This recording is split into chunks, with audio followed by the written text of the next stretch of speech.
Do you remember Noctowl? Because it definitely remembers you, and today we're gonna dive together into Open Great League with one of the best teams around that Pokemon. Alongside it, we're gonna use Cresselia and Galarian Stunfisk, and of course, as always, competitive battles along the way. Stay tuned, you definitely do not want to miss my content when we're using a team like this. So we're just gonna aggressively go in there, as you can see, trying to catch a move on our Noctowl, but instead we end up lurking out of the way that electric type and we managed to beat it down. Can you imagine how good a flyer can be if it can beat down those electric types? Absolutely awesome. Shadow Ball still has a lot of play. So with Noctowl out of the way, now we have to rely either on our G-Fisk or on our Cresselia, and to determine that decision we need to check out their final Pokemon. So at this point we're gonna get hit by the Play Rough, which is no big deal at all since now we can still reach to another Grass Knot, this time for lethal damage.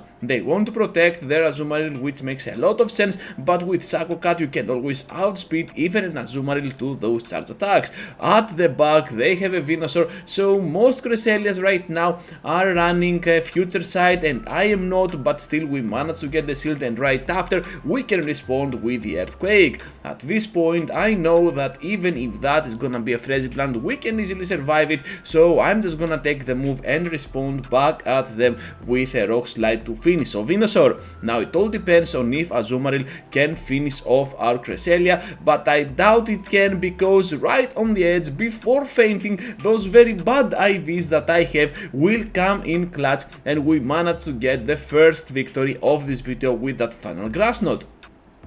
Into the next battle now, and we're having Galarian Stunfisk against a fighter, but this fighter is gonna throw resisted moves on our Galarian Stunfisk, which is pretty great for me. I'm seeing that the Vigoroth coming in super easy, so it makes me think that at the very end has to be another counter user, perhaps a Poliwrath, perhaps an Annihilate, or even an Obstagoon, as the classic line is with a double normal as pseudo fighters at the back. So here comes out of nowhere my Cresselia, and of course after that first Rock Slide now they are in a position that one Grass Knot will just finish them off. Of course we got the Moonblast for massive damage on their end, but it is gonna be a joke, so massive damage turns out to be about 35% of the total HP. Doesn't matter that we lose our Cresselia here, because we can still rely on our Galarian Stunfisk to do the remaining work. We managed to grab the shield out of them, and right after you can see that we're gonna throw up against them our Noctowl. So with that in mind now, let's see how this is gonna unfold, because we definitely need to grab that final shield out of play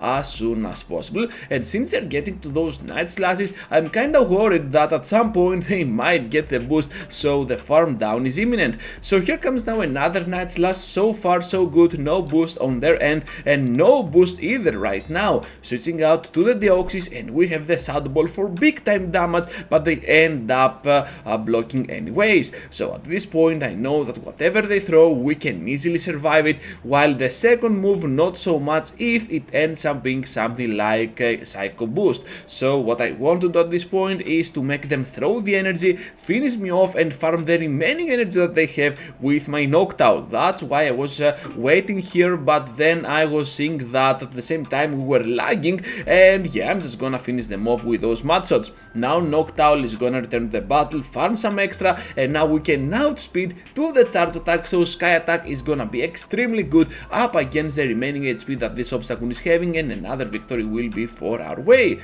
So as you can see here now, we're having a Swampert up against us, horrible lead scenario, and of course on the switch we're meeting up with the Carbink. I hate those teams, but they work, so I guess why people are using them. So completely getting hard walled here up in front at the switch, and it all depends now on what they might be having at the back. If I were them I would use something like a Flyer, or even something like a Drapion, which is pretty safe on its shadow form. So here comes now Swampert returning into the battle, and since they are still having Carbink, I'm feeling kinda comfortable here to go ahead and throw my Rock Slide for the bait. No Swampert, at least Shadow, will let that move go through. That's why I was sure about that bait, and right after we can respond into the battle with our Cresselia. Here comes the Grass Knot. Let's see now what they might be having at the back, or are they gonna block? No. Okay, down goes that Pokemon. Carbing now returns, and we're having the amazing Grass Knot to finish off the Carbing as well.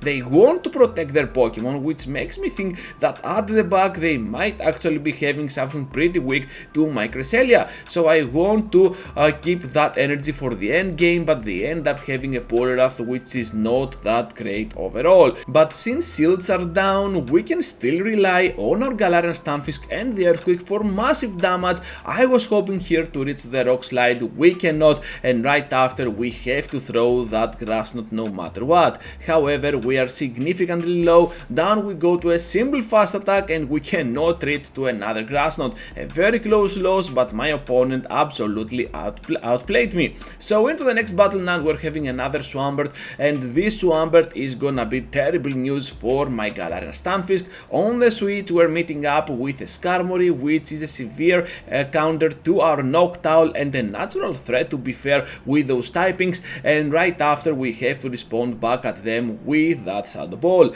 Big time damage on their end, and also we managed to get on the CMP on the Sky Attack at the same time, which is pretty promising. I have to block whatever they throw here, and right after we will try to completely farm down, and we barely can actually do that, so they will come into the battle, return with the Swampert and throw the remaining energy that they have. This is kinda good for me right now because I totally flipped around that very bad lead that I had, and of course in a terrible switching scenario. Noctowl is a beast, I'm telling you, just use it and you will see by your own eyes that this Pokemon is no joke at all. So now we're just gonna get destroyed down by this Frostless eventually, after they block here I believe my second Rock Slide, but it doesn't matter at all because all I want to do at this point is to keep the final shield for a potential Shadow Ball on my Cresselia, and of course we can absolutely do this since now Cresselia will have the upper hand even on that Swampert since they are shieldless, and one Grass Knot will just seal the deal.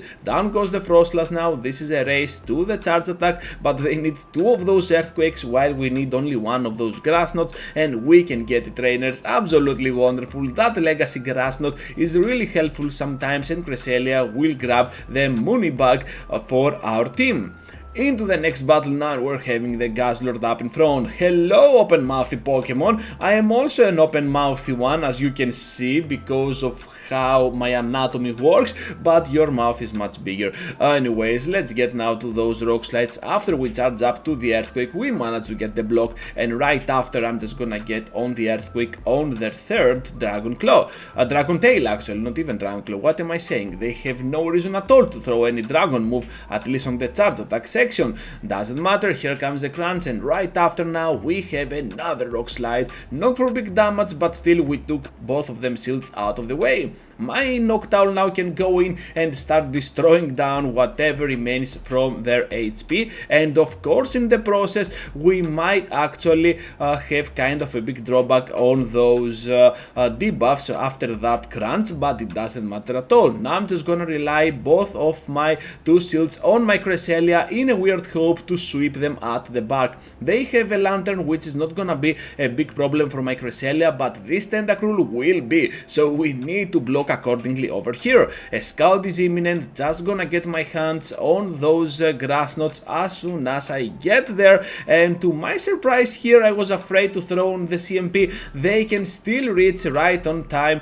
on that Scald. So anyways, able to completely farm down. Look at how easy it is for us now to reach to that double Grass Knot. Absolutely amazing, dealing a lot of damage in the process on that Lantern, but after the debuff they can still survive two of those moves. Now I will try to catch on my Noctowl. Let's see if we manage to do this, as it seems we did, and now we can outspeed for the final time in this video to the charge attack, and of course we can absolutely get this victory. Into the next battle now, and we're having Galarian Stunfisk up against a Sableye. A pretty neutral lead, to be be fair, absolutely playable for both ends, and of course we're gonna get there to the earthquake. So as it seems, they want to fire off first, which is pretty good for me, I guess, but let's see how this is gonna end, because I definitely do not remember their backline, and it all depends on that. Oh, I tried to catch. That was an awesome catch, as it seems, because I get to protect my Stunfisk from further harm, but also kinda risk at the same time. It doesn't matter, because Noctowl is gonna draw out of there the Basidon, which is pretty good for my Cresselia, and of course in the process we can finish it off with the Galarian Stunfisk. So able to farm it down, doesn't matter at all. Galarian Stunfisk, the Poké Trap, will return to the battle. We need to respect the damage from a flamethrower, and right after respond back at them with the earthquake. But I'm getting a little bit too cocky over here, and of course they end up destroying down my Pokemon, especially with that switch out to that Sableye. Doesn't matter, we can still rely on our Cresselia because they have a Medicham at the back. Are you kidding me? Who is using Medicham? And I'm just gonna go for the overfarm and throw the grass knot instead. With that grass knot we can kinda guarantee that we can take those shields out of play, and at some point they might want to catch. If they do that, we might actually get a chance at finishing them off with our Galarian Stunfisk, so we need to be extremely careful at the same time. We're charging up a lot of energy, trying to switch out here to the Stunfisk. We can do it, and right after we have the earthquake for massive damage and lethal on the remaining HP that they are having. Unfortunately for us though, we can still reach to that Moonblast, but it is not gonna be the end. They can survive, and now let's see what they are gonna throw. It is the Psychic. We can somehow reach first now to the final move before fainting, and Grass Knot will grab this victory for us. What a crazy battle that was. Into the next one now with the Skarmory up in front. This Pokemon is kinda weird, but they're staying in. I don't know what they're doing anyways. Rock Slide now. We're just gonna do as much damage as we can to this one. I was always over farming just in case we can catch them on the CMP, because as it seems they want to throw at least a Brave Bird and then clear that debuff. I get that feeling. So yeah, right now they will try to catch my move. They're gonna do that successfully, because that was pretty smart that they did. 2 more of those Steel Wings. Are you kidding me? At the moment I thought that they're gonna throw another Brave Bird. That's why I threw my Rock Slide, but totally well played. That was high skilled. And right now we're just gonna respond back at them with those Grass Knots and my Cresselia. Big time damage from our end to theirs, and of course I know that since they still have that Skarmory alive and well, there is no reason at all to go ahead and protect my Pokemon over here from further harm. So they have now the Skarmory returning. We're gonna throw that Moonblast with the unnecessary debuff. They're gonna clear it right straight away to that Whiscash, but we got another severe counter to the Whiscash, especially now that they have no Blizzard at all and we can survive pretty much anything they throw.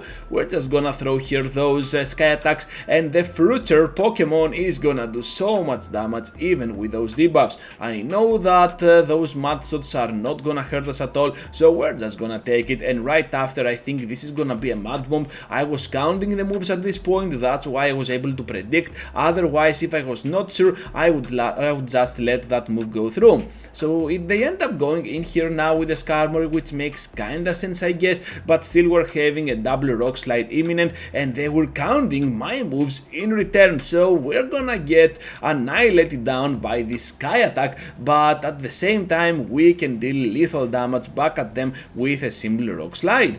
So they're gonna farm up a lot of energy here, but we have about 100 to spare, so one Sky Attack for the shield and perhaps the Shadow Ball now for the knockout up against that Whiscash. So they have now the Mud Bomb. Timer is almost up. Let's get it done now, trainers. Yes we can, and we can grab an awesome victory to end this video in a positive tone. That is gonna be all for today, trainers. Thank you for watching and for staying till the end. Just be sure to leave a huge like before you go, subscribe to the channel if you are new to my content, and over here I have 2 videos for you to check out. Feel free to check them out, and I will catch you up later into the next one.